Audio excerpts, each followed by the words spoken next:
Todo lo que pidieres en oración, creyendo, lo recibiréis. Voy a repetirlo. Todo lo que pidieres en oración, creyendo, lo recibiréis. Bueno, creo que todos los cristianos en cualquier lugar del mundo han recitado y creído literalmente este versículo. Pero si le preguntáramos a todos los cristianos del mundo que conocen ese versículo y que han orado de acuerdo a ese versículo, interpretándolo de manera literal, queríamos hacer el inventario para saber si realmente todos recibieron todo lo que pidieron. Hola amigos, un saludo especial. Aquí estamos en la escuela de aprendizaje, escudriñando la palabra como lo indicó el mismo maestro de maestros, escudriñar las escrituras. Estamos aplicando los versos que dicen, el que cree en mí, como dice la escritura, de su interior correrán ríos de agua viva. Estamos profundizando para entender que ese libro conocido como la Biblia no es un libro de mantras, no es un librito que trae pócimas o como algunas Biblias, la Biblia de las bendiciones. El objeto de la escritura es uno, solo uno, y es cumplir el propósito de Dios en la vida del hombre. La escritura solo tiene un objeto y es el plan que Dios tiene para cumplir su propósito para la humanidad y que se cumple en Jesús.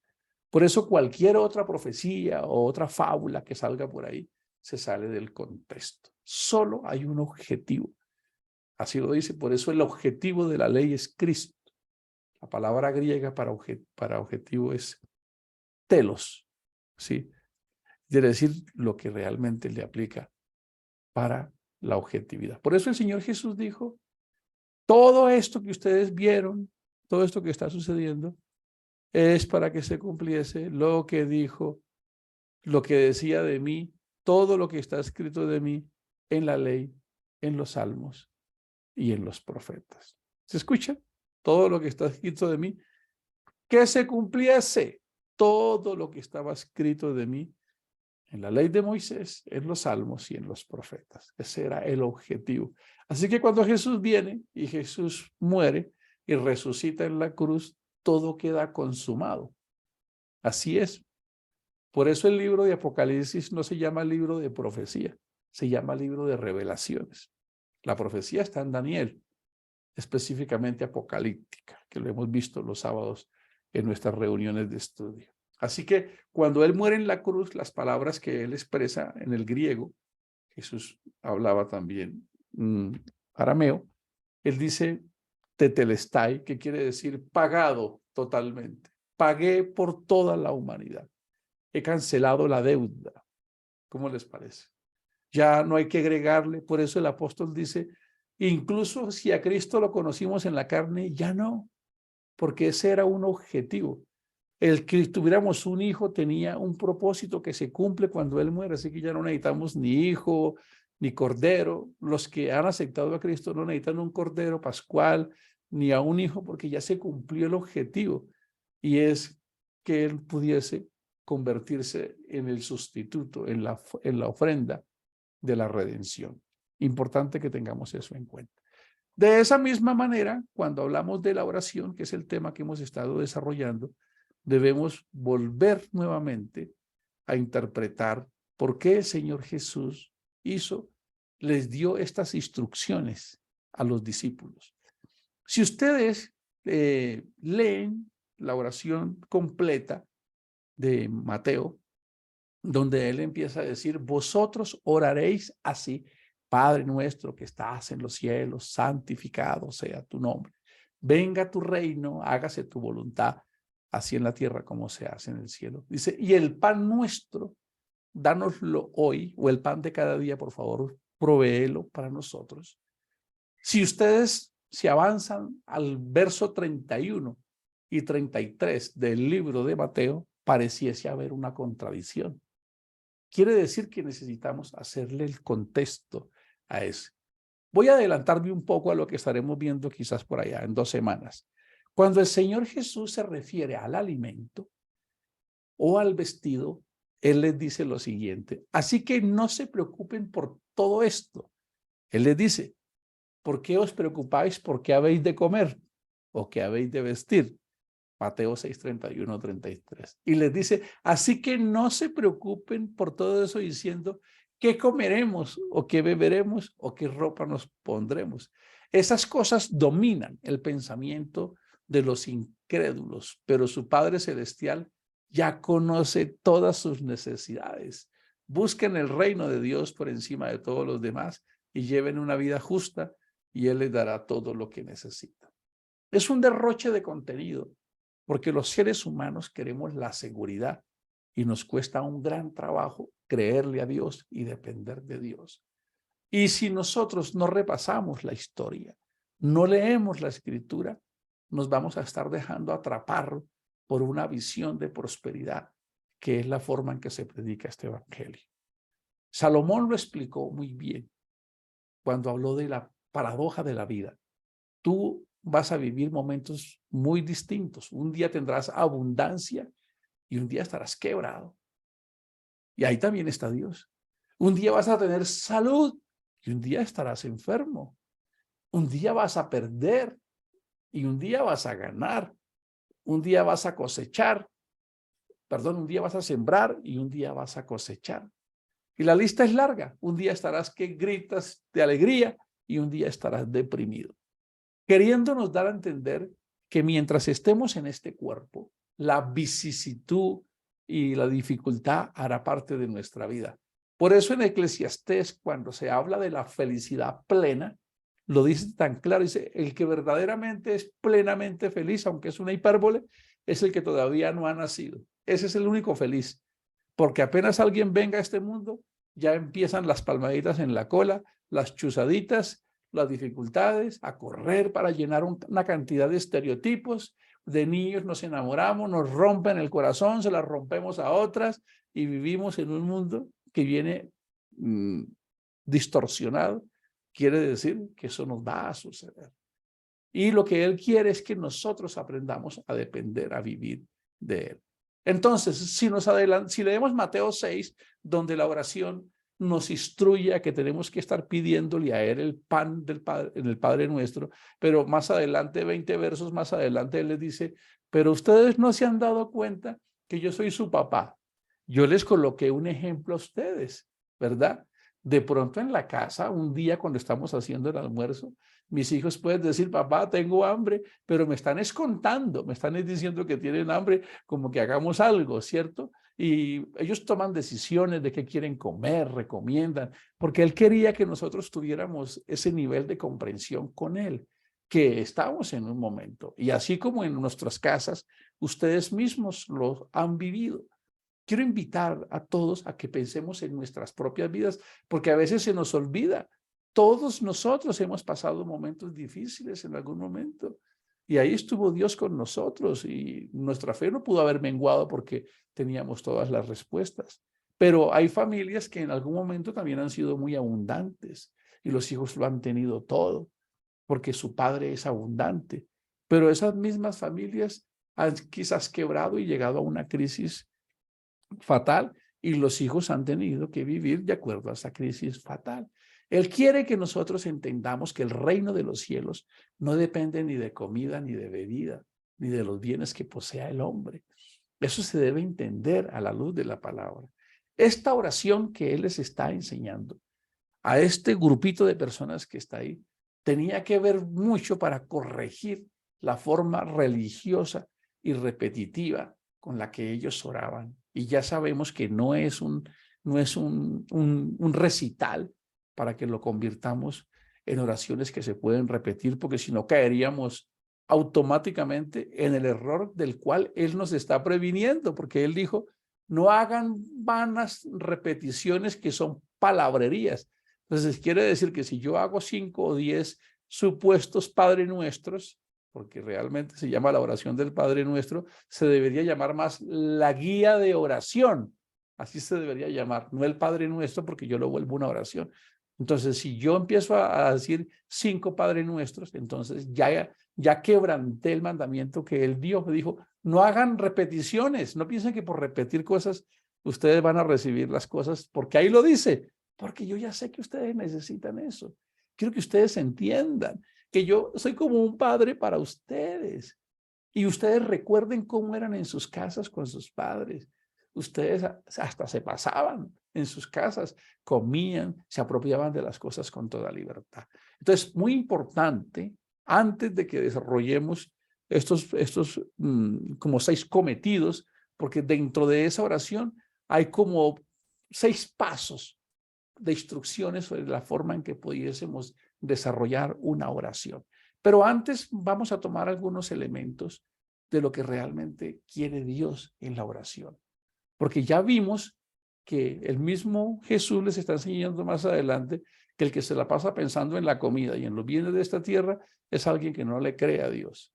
Y cuando leemos, cuando revisamos todas las oraciones que el Señor Jesús hizo, todas sus oraciones, que de hecho sí, el ejemplo que Jesús nos da es de ser personas de oración. Dice que de madrugada hasta altas horas de la noche, él oraba. Muchas de esas oraciones quedaron sin contexto. Así que lo que podemos deducir es que eran oraciones de meditación profunda, de contemplación, de adoración, de alabanza.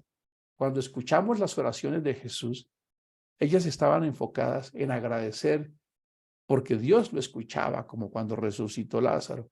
Te doy gracias porque yo sé que tú siempre me oyes, pero no lo hago por ellos, para que ellos sepan que tú siempre me oyes. Daba gracias a Dios, él agradecía, oró para que su ministerio permaneciera y que no hiciera su voluntad, sino que hiciera siempre la voluntad de Dios, como en Getsemaní, lo recuerdan, no se haga mi voluntad sino la tuya, pasa de mí esta copa. Y después vemos al Señor Jesús haciendo oraciones precisas por la unidad de la iglesia, por él mismo, por su ministerio, por cumplir con éxito su ministerio en la oración del capítulo 17 del Evangelio de Juan, ¿verdad? Ora por los que ya estaban, por la permanencia, para que siguieran fieles, para que fueran guardados del mundo y su fe no menguara y pudiesen permanecer. Y también oró por los que iban a creer. Las oraciones del Señor Jesús tenían 0 contexto por peticiones. ¿Qué hacen los cristianos hoy? ¿O qué hacemos los cristianos hoy? Es porque él quería darnos a entender que nosotros estábamos en otra dimensión, la dimensión del reino de los cielos. Así que ayer que estuvimos desarrollando solo la primera introducción, Padre Nuestro, había todo un derroche de contenido para que lo entendiéramos. Pero la siguiente todavía es mucho más amplio, que estás en los cielos o que estás en el cielo. Quiere decir que la dimensión del Padre Nuestro está en el cielo. Y si nosotros no tenemos esa dimensión, quiere decir que estamos descontextualizados. Es porque la iglesia está en esa dimensión, que es lo que dice el capítulo 1 y 2 del libro de los Efesios, cuando dice, bendito el Dios y Padre nuestro Señor Jesucristo, que nos bendijo con toda bendición en los lugares celestiales. Dice el capítulo 1 y el verso 2 dice que nos hizo sentar en los lugares celestiales.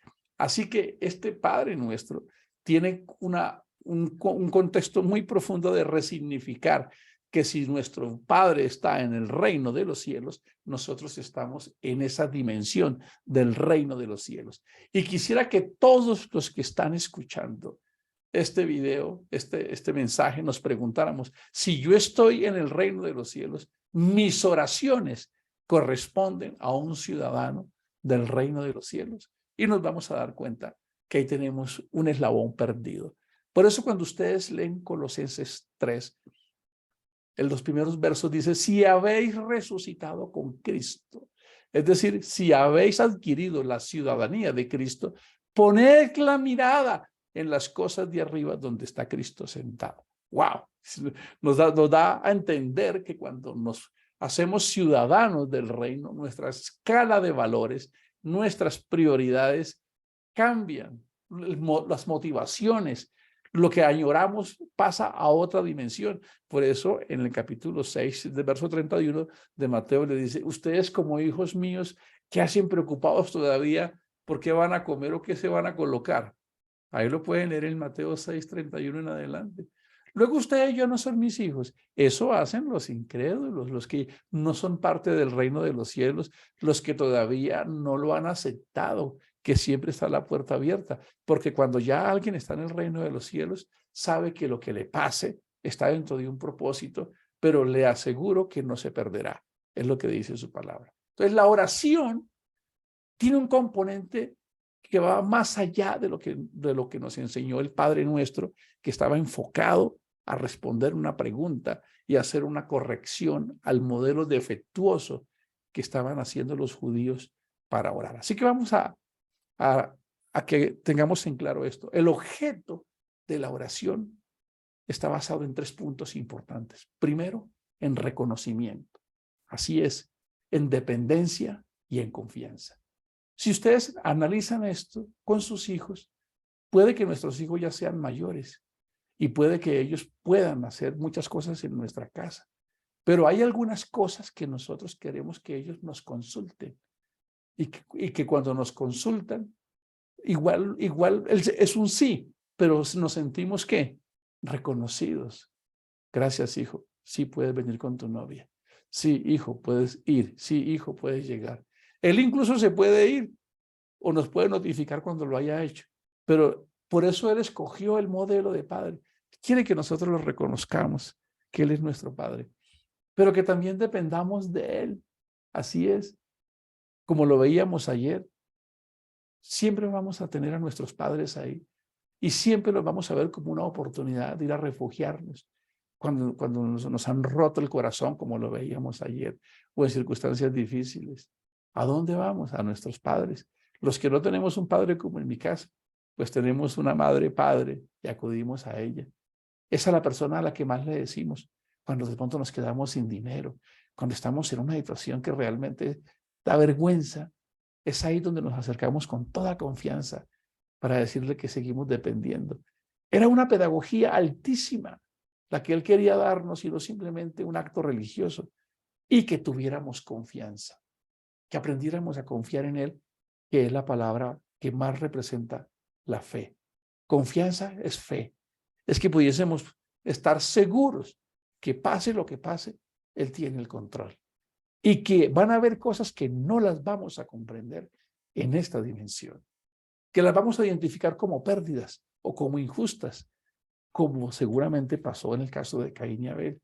¿Cómo es que matan al bueno y queda viviendo el malo? ¿Cómo es que matan a Esteban y quedan los malos?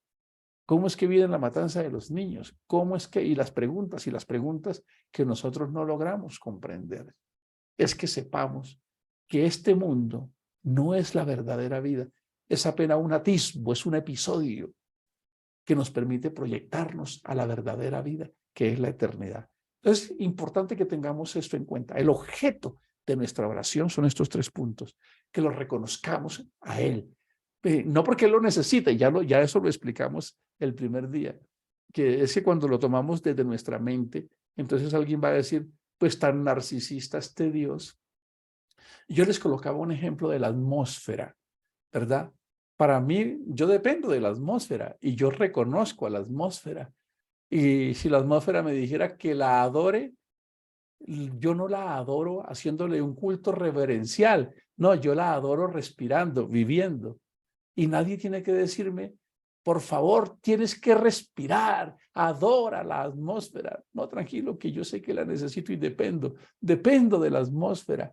Y un día de estos no me levanto rebelde con la atmósfera diciéndole, ya no te quiero, atmósfera, porque tú te has portado mal, mira este ambiente como está. Es más, no quiero respirar más. No lo puedo hacer porque hay una función vital ligada a la atmósfera. Es de la misma manera, solo que para que entendamos que así como yo adoro a la atmósfera respirando, no postrado, sino actuando en función vital, como cuando recibo los rayos del sol, asimismo, yo estoy contenido en Dios, pero Él quiere que nosotros tengamos una figura paternal, pero Él va más allá, va tan allá que toma forma de hombre y da su vida por nosotros. Así que reconocimiento, dependencia y confianza. Pero ¿qué sucede cuando me sigo preguntando, ¿y entonces qué hago con el Padre Nuestro? La pregunta es, ¿voy a utilizar el Padre Nuestro en todas las oraciones? ¿Está alguien enfermo? Ay, pero es que ahí no quedó la oración por la enfermedad. No, no quedó. ¿Está alguien en la cárcel? Ay, pero es que ahí no quedó que había que orar por los que estaban en las cárceles. Entonces, permítanme, por favor, compartirles estas ideas maravillosas. Primero, la oración. El carácter de la oración de un cristiano se basa en dos pilares fundamentales. El primero es que la oración es personal. Ese es el primer pilar. Y el segundo es que la oración es circunstancial. Permítanme precisar estos dos puntos tan importantes. Cuando decimos que el carácter de la oración se basa en dos pilares y que el primero es personal, es porque no hay un formato. Es único, es una huella digital. Es la forma en que tú le hablas a Dios, como cuando tienes a alguien de entera y plena confianza, que tú lo reconoces y que tú puedes hablar con él, como lo hacemos con nuestros padres, cuando confiamos en ellos. Entonces, primero es individual. Yo no tengo que copiarle el modelo a Teresa o a Ricardo, que es que ellos eran muy bonitos.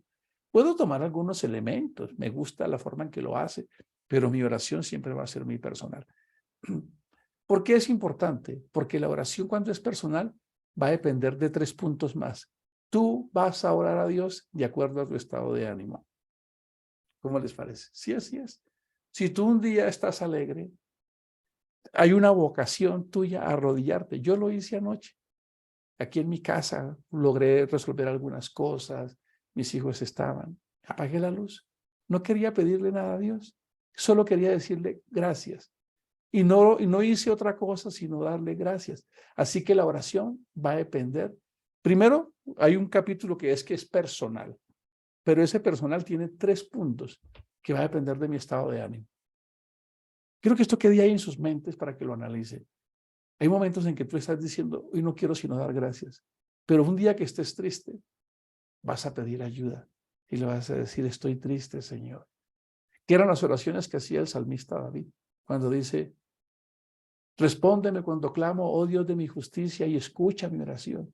Muchos son los que se levantan contra mí y muchos son los que dicen de mí, ¿dónde está tu Dios? Entonces la oración va a depender de mi estado de ánimo, de tu estado de ánimo. Así que el Padre Nuestro no es un formato para que lo usemos en todas las oraciones. Es una guía para un momento de oración circunstancial, para un pueblo que estaba pidiendo que lo orientaran en cómo se debía orar. El segundo punto es que es de acuerdo, el segundo es que es de acuerdo a tu carácter y a mi carácter. ¿Y eso qué quiere decir? Si mi carácter es el carácter de un ciudadano del reino de los cielos, mis oraciones van a ser por el reino de los cielos. ¿Recuerdan en Mateo 5? Bienaventurados los que padecen hambre y sed de justicia. ¡Wow! Quiere decir que si ese es mi ADN, mis oraciones van a dejar reflejar cuál es el objeto de mi oración. El sufrimiento, la conversión.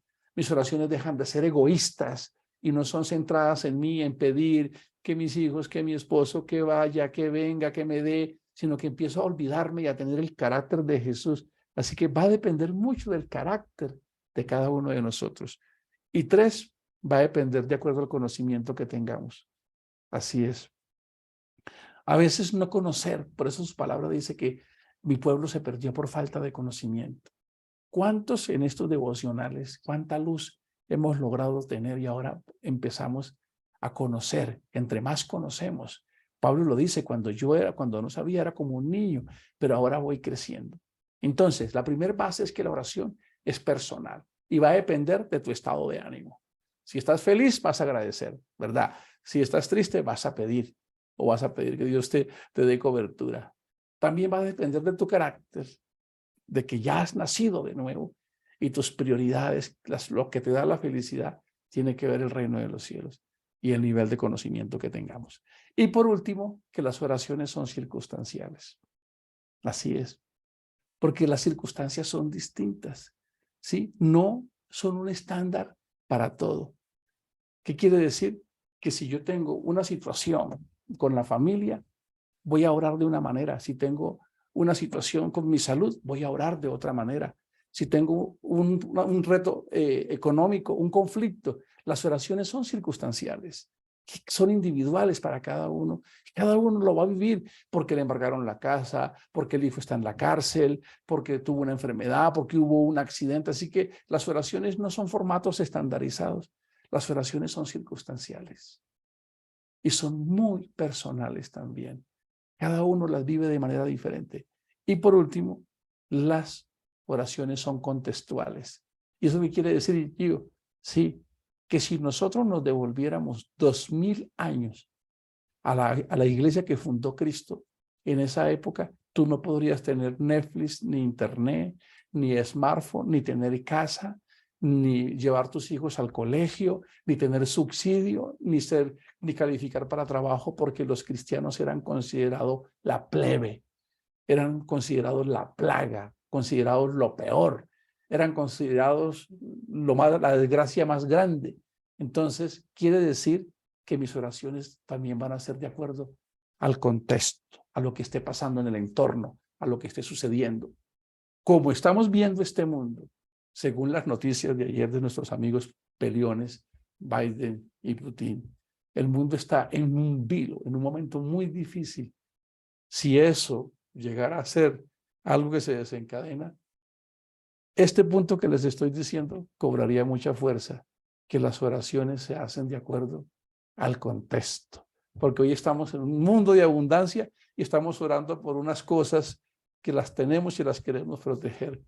Pero como cuando los judíos un día se despertaron con Adolfo Hitler y vivían muy ricos, porque una de las cosas por las cuales los odiaban era porque prosperaban y prosperaban y prosperaban. Entonces los odiaban, por eso la envidia.